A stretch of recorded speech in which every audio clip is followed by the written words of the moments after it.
All right, great. Erika, thanks for joining me. It's like the end of my day, and you've got so much energy when you come into this. It's fantastic. So thanks. Quick note, always, if anybody, God forbid, if they listen to the first podcast or so, we were just discussing that. I was always saying, all I'm doing is interviewing people in my network. You know, I worked at a bunch of Boston companies, and I just kept interviewing people from those companies. So I'm so glad that able to talk to new people and hear their stories and things like that. So I found Eric just from like the comments that she was writing on stuff. Like that's what we do. We like to read. For me, I like doing it because I'm pretty convinced that I'm have one way of thinking, and I like to see how other people think, and this is how I know to do it. And then people come in with all these dramatically different takes on things.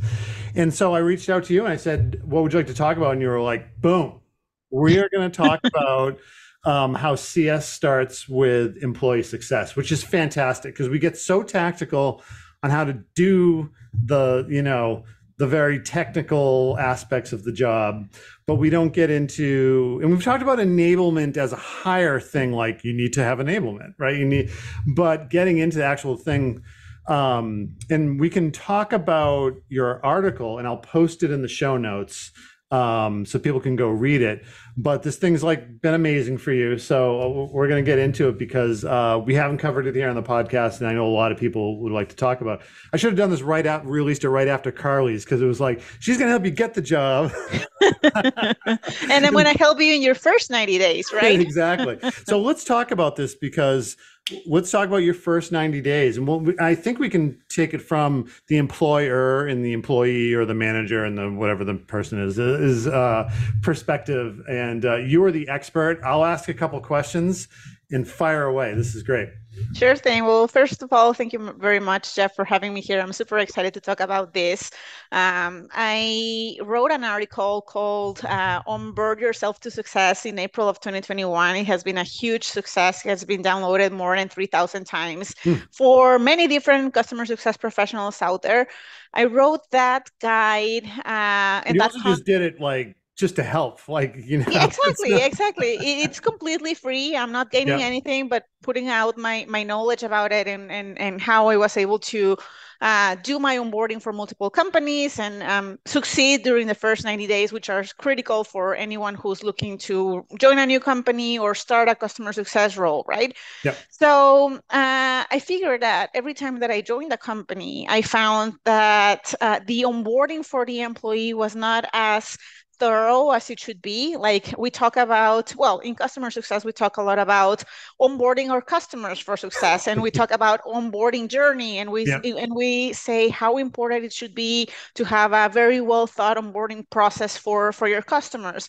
So guess what? I was thinking it's exactly the same thing when you're onboarding a new employee, right? Right. You bring someone to your company, and you expect them to learn as soon as possible everything about your product, everything about your company, your customers, and everything. And sometimes that plan is not as structured as it is for a customer, right? Right. You join the company, you have this first week with HR, they sit you down, give you the all about the company, and then basically you're off to learn everything by yourself, right? Yeah.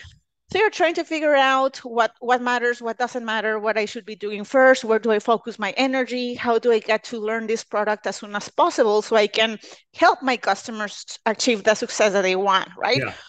So during that process, I realized that it has been a challenging process every time I join a new company. So I thought this time, in this, talking about my last company, Condeco Eptura is the same company. Mm-hmm. But when I was recently joining that company, I realized like, well, I'm going to start documenting everything that I'm doing, right?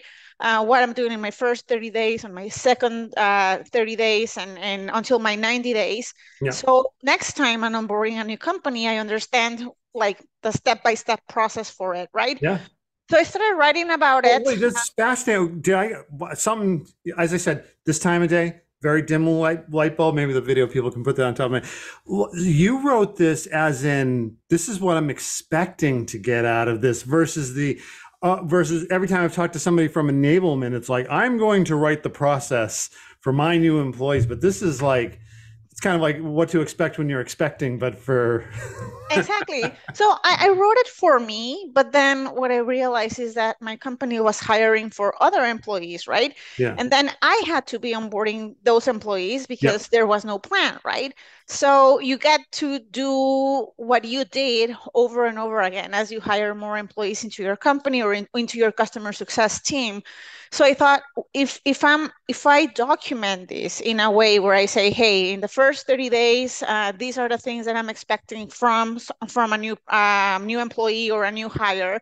Second 30 days, this is what I'm expecting, and then the 90 days, when you sign off and say, hey, you're officially part of the team, yep, you've met your goals and everything, you should already be capable of understanding what the product does, talking to your customers, and all that.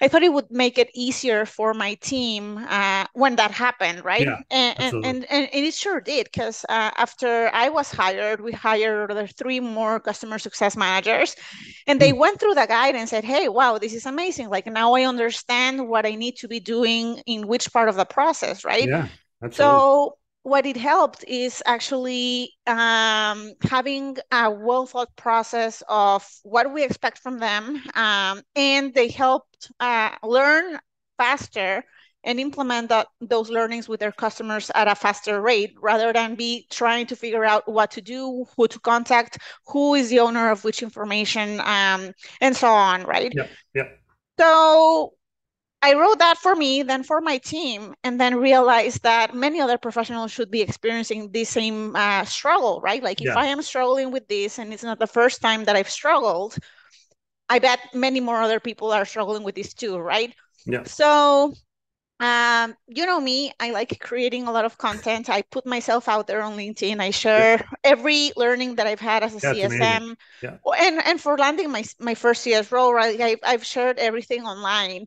I had the chance to talk to CS Insider, and they were like, well, this sounds like a really great topic. Like if we can collaborate together, release this guide, share it with the rest of the community, this could be super helpful for other CS professionals, right? Absolutely. So then we kind of like give it like a twist. My document that was meant for me, that then ended up being a document for my team, then ended up being a document for the whole customer success community. It was just really impressive how well received it got. And then one of the things that I felt very rewarding is that not only it helped customer success managers on their first role, but it also was helping people land the customer success role for a first time. That's You very know, good. you know how Yeah. often you get in interviews and they start asking questions about, okay, what if we hire you? What would be your 30, 60, 90-day plan, right? Hmm. So they just went to my guide. Hey, this is what I would do. People reached out and said, hey, thanks to this guide, I was able to land this role and I am doing great in my first 90 days. And Oh, that's awesome. so it was a big win, I would say, for the community, and I think it's Oh, been a very absolutely. helpful document. Well, let's do this. Let's talk about month one, like table stakes. Can't get a month two unless you do these steps. What are we talking here in month one? Okay, that's fair enough. So for month one, I think the guide talks about three main things. Okay. The first thing is getting to know your team and your manager, right? Yep. Because you need to get personal and, well, I like to get personal with the people that I work with, like really understand what they like, how they work, their leadership type of role. Because if you don't understand how your manager is, maybe they like talking to you every 2 weeks, maybe Mm. they're just like left alone, like Let you me don't know if you know. get a problem. Otherwise, you are over here and good to go. Exactly, right? So you Yeah. so you need kind of like to get a better feeling of how your team works, and that's step one. And then step two, that's also happening in month one, is when you're introduced to a new product, a new platform, the first thing that you need to do is kind of like deep dive into how it works, right? Right. So reading as much as you can from the help center documents, understanding and watching the videos of the demos, for example, Hmm.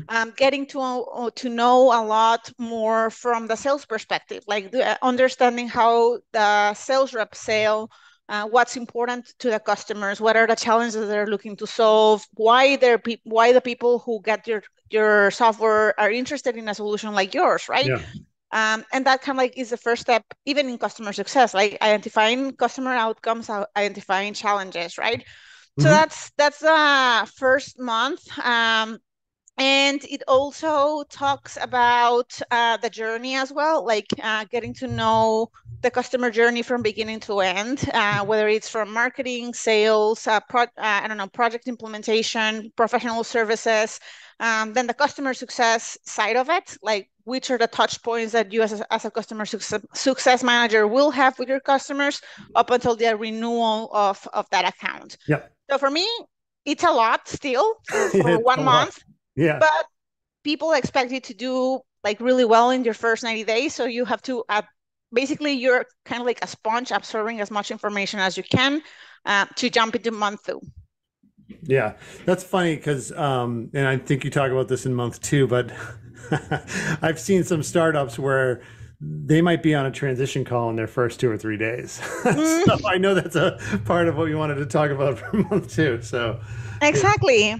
Exactly. Because you know what? Like I don't think that's a successful No, it's onboarding, right? Like you no, can't expect to hire someone and have them jump on calls on day three because yeah. they're gonna fail, you know? Yeah. It's I not can see fair to auditing like sitting in, but not even being introduced as their new one, because then they're just going to jump right on you. It's like, hey, we've got a new person. They're just sitting in and listening. Like that's the only way to do it, I believe. Yeah. Exactly, exactly.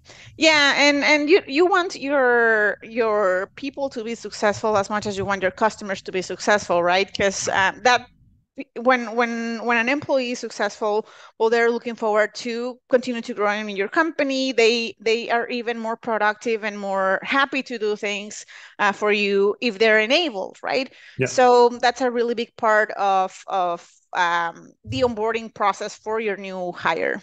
Yeah.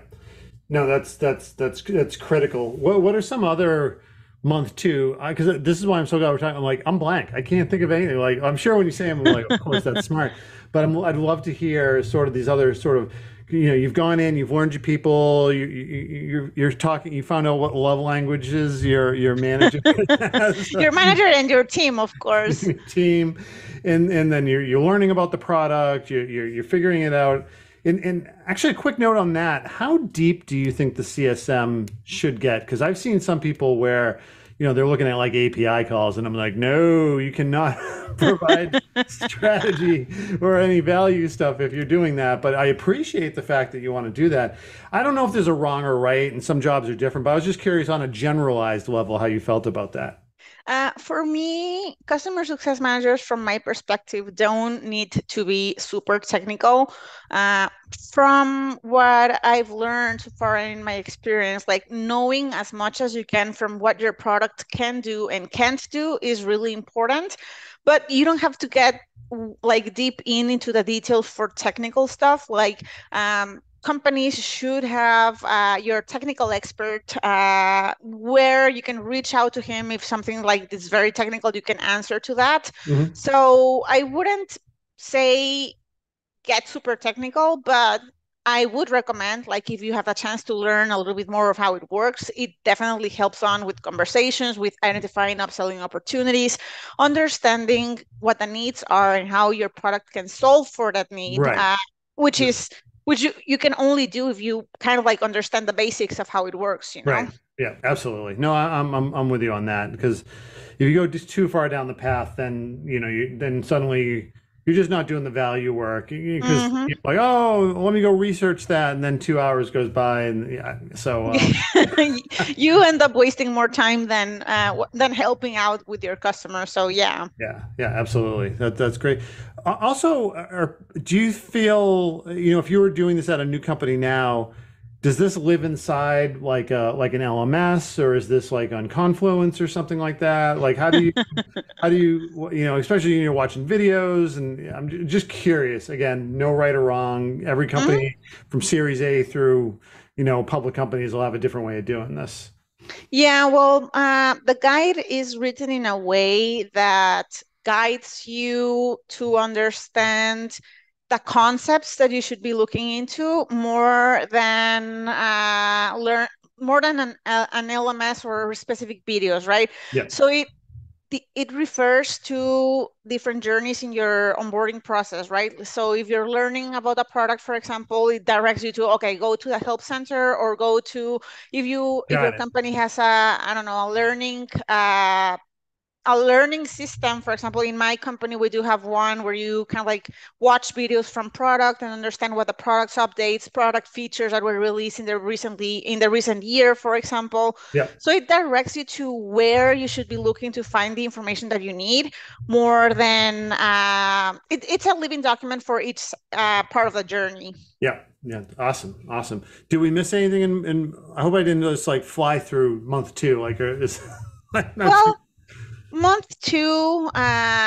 two is focused really on account transitions, right? Because on month one, you're learning as much as possible about the company and about the product. Month two, you're learning as much as possible about your customers, right? Because Like this approach. Yeah. I'm sorry, by that time, you get the list of what you will be your business portfolio. You understand which customers you're going to be targeting. And month two is all about doing the research, right? Understanding what do you have from that customer, reading notes from sales, understanding what were their challenges, what their success outcomes look like, who are your main contacts, everything that you can learn from the customer support, cases that were submitted in the last 6 months, Wow. NPS surveys, for example, if Yep. they have one. So it's basically a lot of research and kind of putting together what would be some sort of sales transition in a way, Hmm. trying to pinpoint which is the information that you don't have, so you can reach out to sales, get that information if they have it or not, and if not, probably conduct a discovery with the customer to get more about the things that you don't know, right? Yeah. Account transitions can be very tricky because Mm. we, in theory, Be very know, emotional. and very emotional, yeah, Yeah. because we, in theory, know how they should happen, but many times they don't happen how they should, right? Yeah. People don't often write notes during those transitions. A lot of information is lost in that process, right? So sometimes you end up working with a customer that you basically need to conduct a whole discovery because Oh, there's nothing there, that can be right? hard. Yeah. So if you were to do, I have my own, which I'll talk about, but I want to hear what yours is first. Like if you had to set up the ideal transition, how would that work? And this doesn't have to be in the guide or anything, but just Mm, like, okay, let's say, somebody's transitioning into management, right? And so they've mm. got 18 accounts and they need to transition them sometime because I'm not going to put a time limit on you. Let's talk about what that would be in your ideal state. In my ideal state of transition is, first of all, before you are leaving to that manager position and leaving your accounts to be transitioned to someone else, the first thing to make sure that is done is that that person updates everything from that customer that needs to be updated. So, for Yep. example, that should be done during the whole process, right? But sometimes that doesn't happen. Hmm. So before making that transition, for example, making sure that all of your contacts are updated, if there was a new person coming in, another person left the company or whatever, that those are in place Yep. so that the new person knows who their main point of contacts are. Then, after reviewing the contacts, you review all of the notes from the customer and making sure that there's notes for understanding why why they bought your solution, what challenges they were facing at the beginning when they decided to purchase your product, and then any transition or documentation that you have from the customer, whether it's business reviews that have been conducted with the customer, success plans, Yep. anything related that gives you the information that you need to continue to build towards that and plan forward, right? Like Hmm. what does a customer need from this point on? And once that's done, a transition note to be logged, like this transition note to be logged with all of the latest updates. Finally, one of the things that I would also add is having a call. Like, Yep. hey, I'm going to have a call to transition this customer. This is what I have. This is what we need. This is something that's missing. You will need to find this information from someone else, or whatever needs to happen. Yep. But I am not a fan of just sending an email, hey, this is your new No, no, no. CSM, and wash hands and off you I go, have an right? even Because that, sneakier version if you want to hear it. uh, How I do this. how's that? I do this for everything. So only if you can, if you've got the time. So Well, my approach is this is more for your major accounts where they're bigger and Mhm. ARR is high and emotions and things like that. But let's use this same use case we're talking about with the person who's going to be a manager, hire somebody Mhm. on board. I would say, hey, you've got this person's here, they're auditing and this and that. And then slowly let them just answer the questions back, right? Hmm. And then slowly you're not answering as many questions. And I'm like, you say I'm the person who's going to be a manager. Actually, you're going to be the manager and I'm the new person. You're like, oh, Jeff, can you take care of that? And I'm like, here.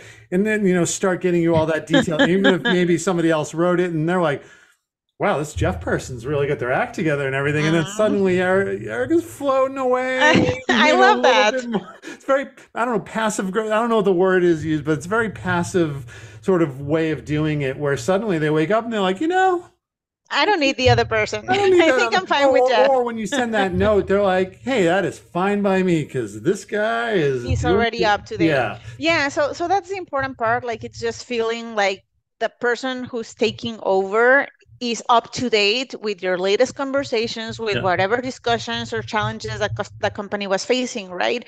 yeah, And I do love that idea of making it like a smooth transition where two people are at the same time, but yeah. slowly one breaks away. The problem with that is, although I love that approach, many Sounds times great, not sounds applicable great, everywhere. sounds great, but the problem is that many times it's hard to do that because the manager has already other responsibilities and they're Yeah, asking, I don't know, XYZ from the manager, right? And it's like, well, I can't do two roles at the same time. And then they kind of like have a hard time during yeah, that process. Ideally, every transition should be like that, yeah, like in a way that no one feels the pain of the transition. yeah, So 100% there with you. yeah, yeah. Difficult to execute though. And I think the interesting part about that is those are, as I was saying, it's usually for the strategic customers. So you have a little bit Mm, more planning that goes into it. And if this is going to happen, it's got to be done in this way. But as I said mhm. before, I've seen it where somebody's quit. They only give a week's notice. It's a big disaster. Like, It is, it yeah, is. and then the stuff you find out after oh my God. Like, No, no. Yeah, oh, no. Being there, witness they'll make that. me the bad guy. They'd be like, Ari, that guy Jeff did nothing. Like we kept sending him emails. We didn't get Oh anything my from God. him. No, that's I've seen terrible. some situations I've helped out on where Yeah. where Complete mess. well, even worse, like the manager's like, I think I have to release this person, and I'm because they're not getting the job done, and I'm like, I'm just gonna let you aware, like your first 2 weeks after that can be your worst 2 weeks because you're gonna uncover so much crap. Oh my God. Yeah. People not doing their job, like Oh, customers reaching out, they don't reply. And I don't yeah, know, like it's tough. It's yeah, tough.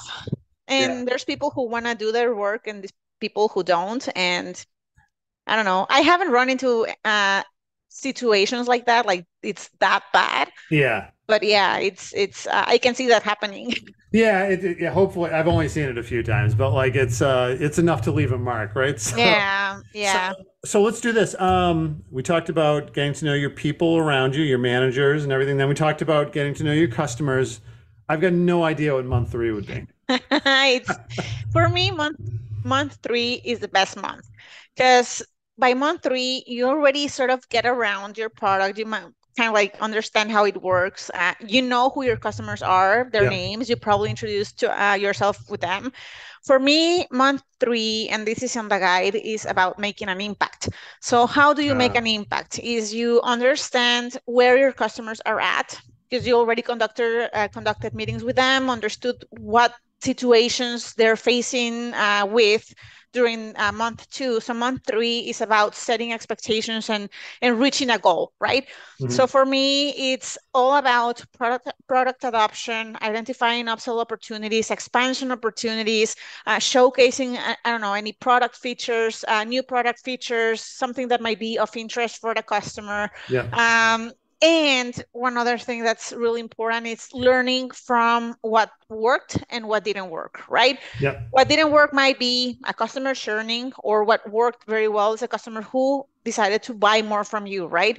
So it's really, for me, it's a month of analyzing a lot, data analysis, Hmm. back and forth, understanding your health scores and how you can improve those health scores. Yep. And it's basically a way for you to end your 90 days and say to your manager, hey, I accomplished this month one, this month two.